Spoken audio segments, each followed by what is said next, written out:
Okay, day 3 for me, and we have got the engine head cover off, and we are going to now relieve some of the water from there, thermostat. Still got a few steps to do here to get the head off, so that's what we'll be working on this morning. Okay, we've drained the water off, so I'm tightening that thermostat back up, and now I'm going to hold cam and loosen sprocket nut for the intake.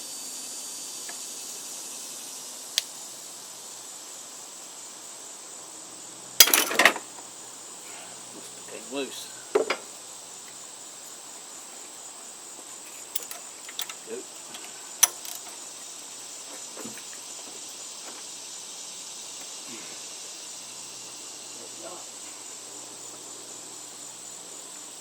I'm going to try my pull handle.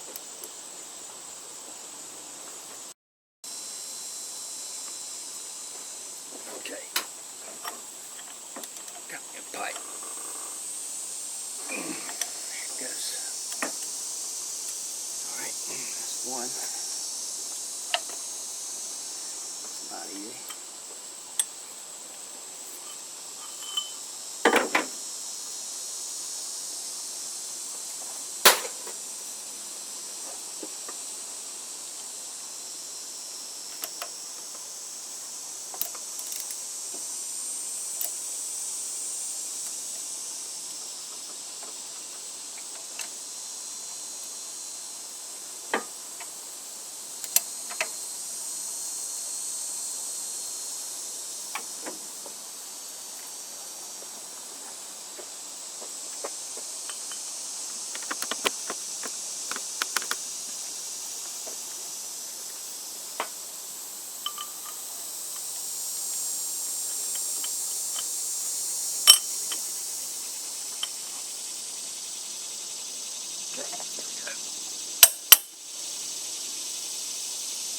What in the world?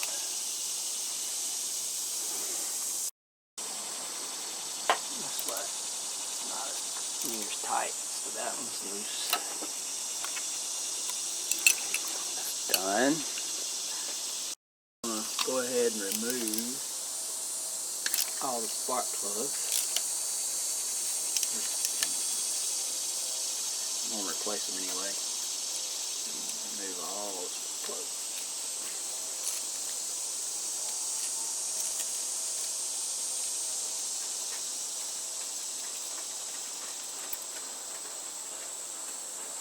One there.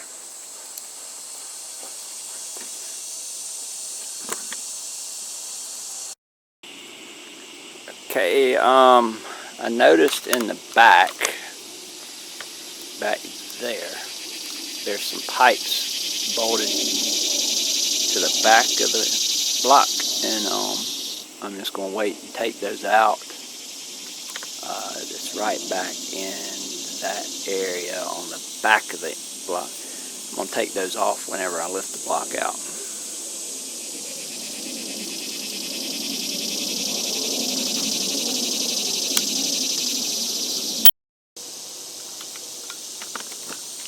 Okay, we found located top dead center, and as you can see here, get it to focus.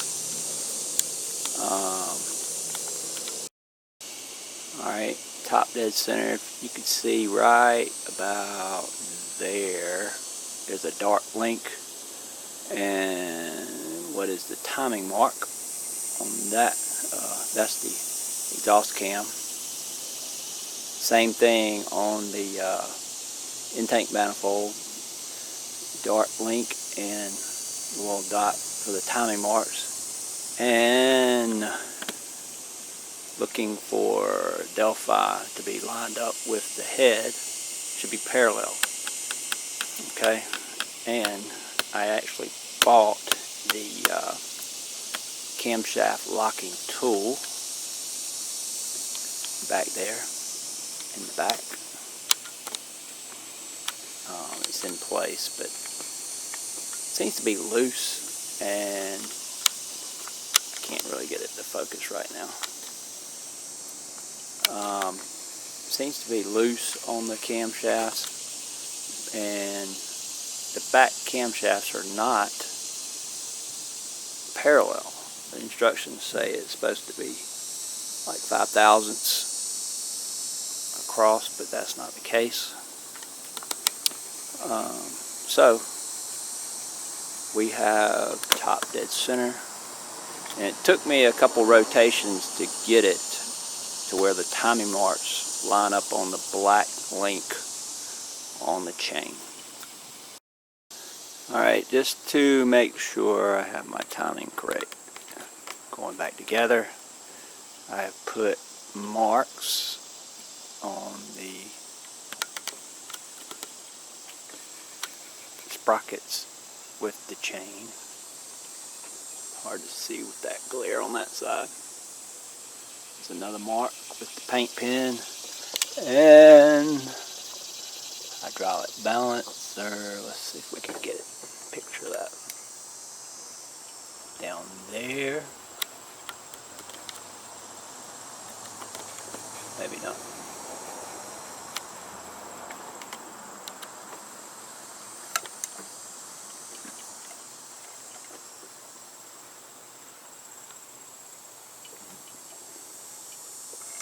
There it is. I've got a mark on the balancer, and no, there they are there. I've got marks on the balancer, the harmonic balancer, against the engine block, so we can know for sure that the block is not turned, or the crank is not turned. Okay, removing the timing chain guide, and one bolt out.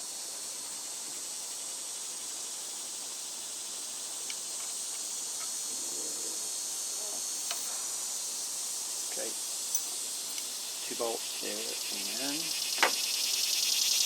not have mentioned, but I am bagging and tagging everything.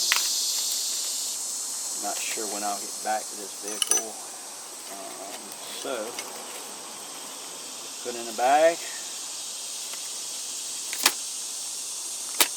take my label and bag it, fill it up, and I know what that is. I have a whole box over here that I'm keeping.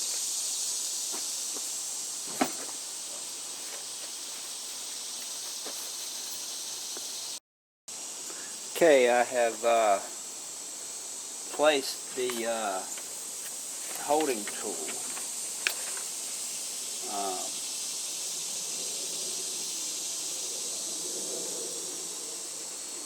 this is the timing chain holding tool. It actually holds the cam in place, or the tensioner in place like this. So that the tensioner doesn't pop out. So I've got the tool in place, and all I have to do now is I've tapped it in a few times, unscrew the handle's out, and that booger should stay in place. That tool cost $110, but I could resell it on eBay. So next up is removing the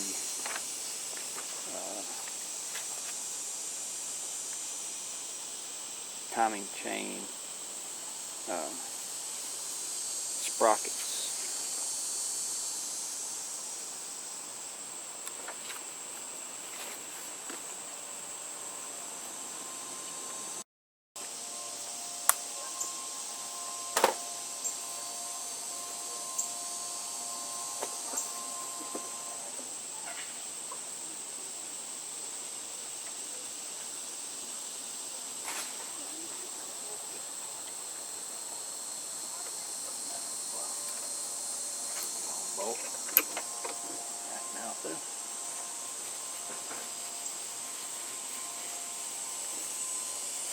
up a little bit.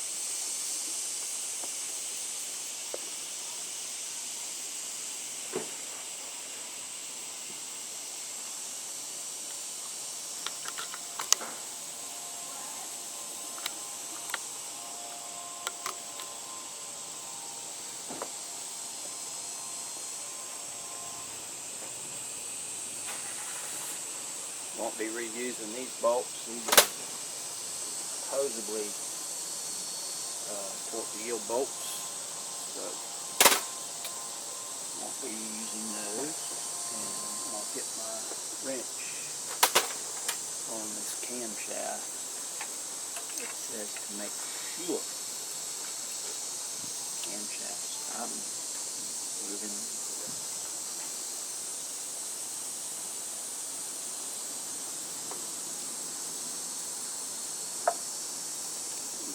Here.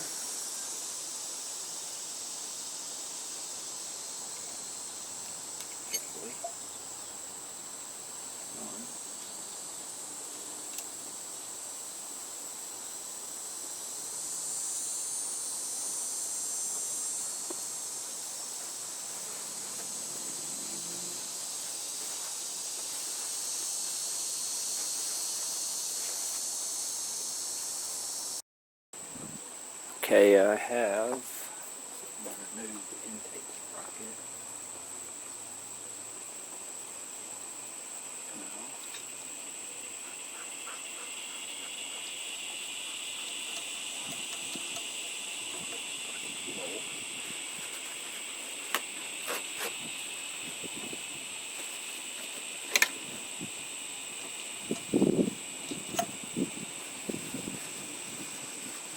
Again, this is the bolt we will not use again. We will not use that again. So, now, what I'm going to do here before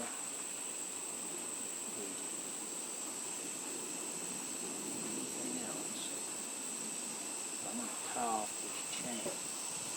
Well, I'm actually just going to tie it off whenever I pull this sprocket off, because I want tension across the chain that way. There's the sprocket that came off. Tie this off. Try to hold that chain in place better. Crank. So, that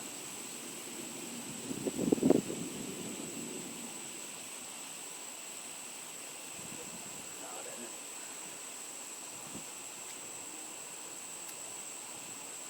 Okay. Hold it right there for a second. Get a tensioner. Good old bungee cord to hold that in place. What I've done is hold the chain up. I'm scared to let it fall down in there, trying to keep the chain in place. And I didn't have any issues with the cam moving or the crank that I'm aware of. So, we got the sprockets out, and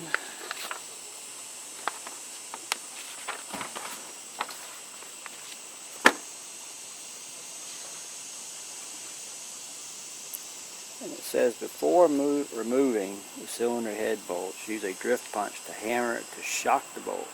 This will ensure that the cylinder head bolts will not strip out the threads in the engine block or break. If a bolt breaks during disassembly,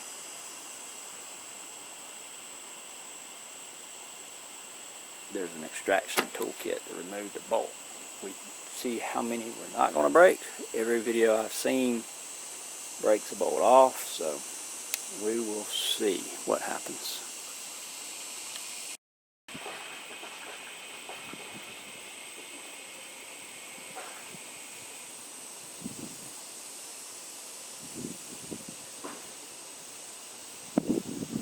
Okay, I am using a drift punch or a punch to shock the bolts, as it says in the manual.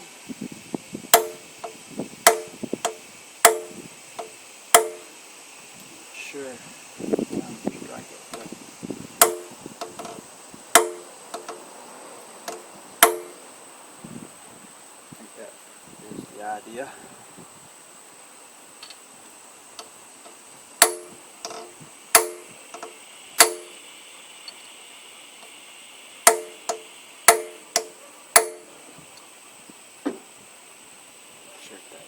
enough to do it, but I'm going to do that with all the bolts. Okay, all the head bolts have been pinged with the punch a few times, and the first head bolt come out. With any luck, get them out without breaking anything. Here we go. First one. Hang loose.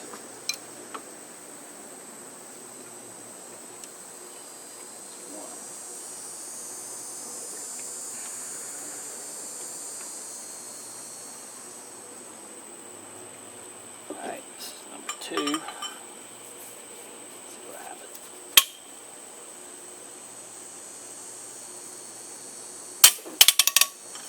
Alright, that one came loose. 2.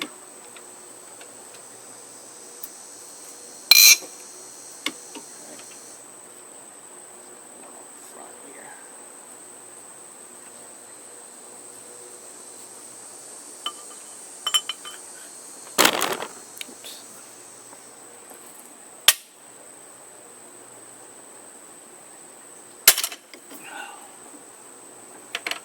Slip out.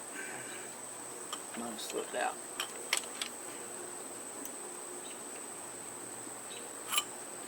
Might have broken.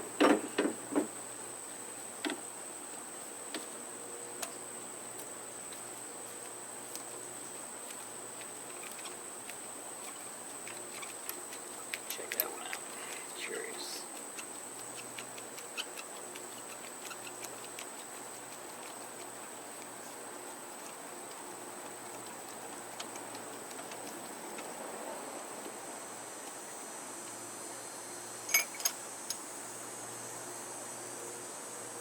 Oh, that one snapped, but came out.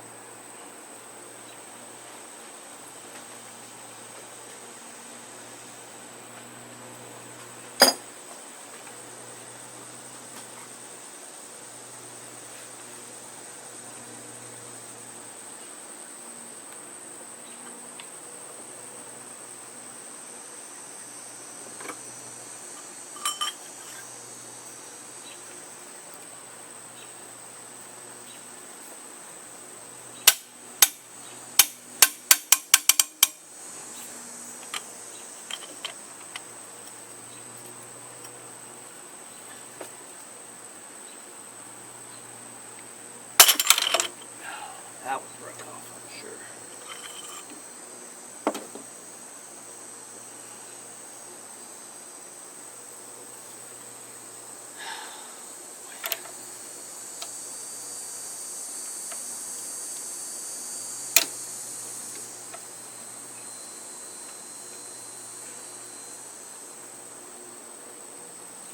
Wrap. Oh well. One broke.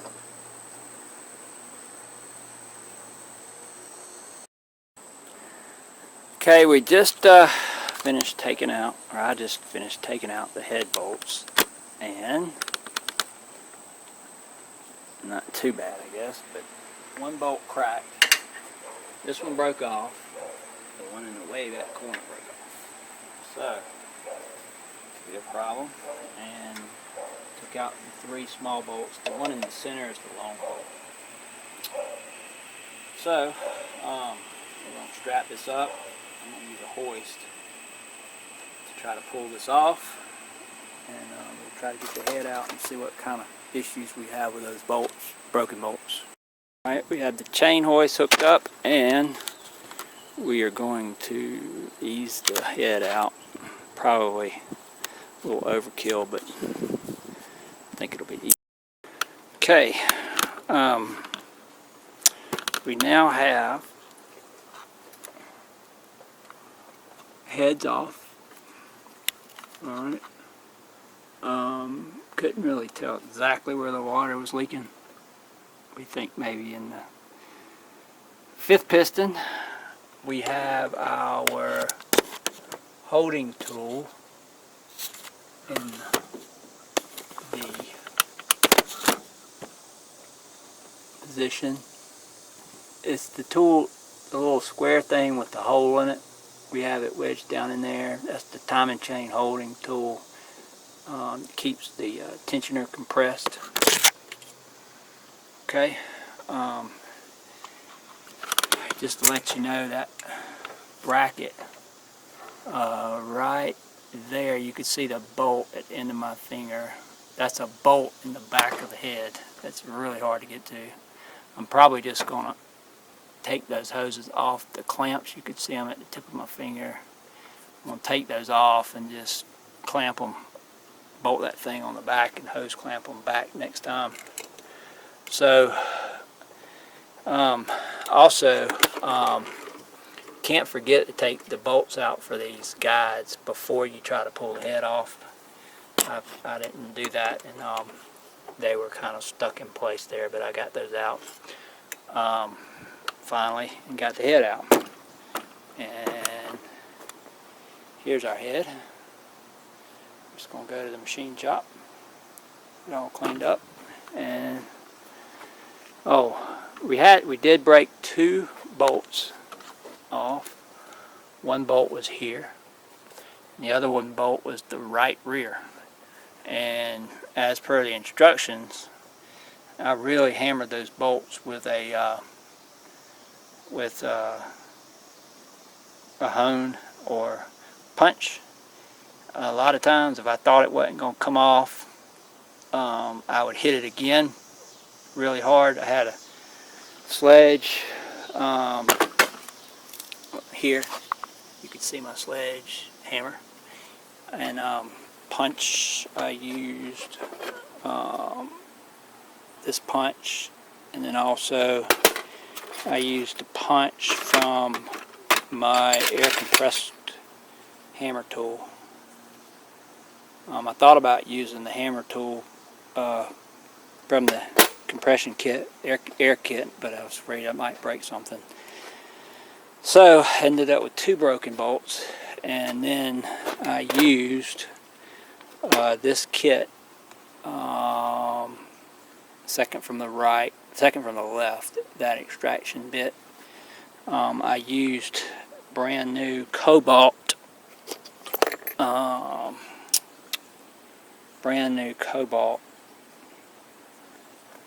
drill bit.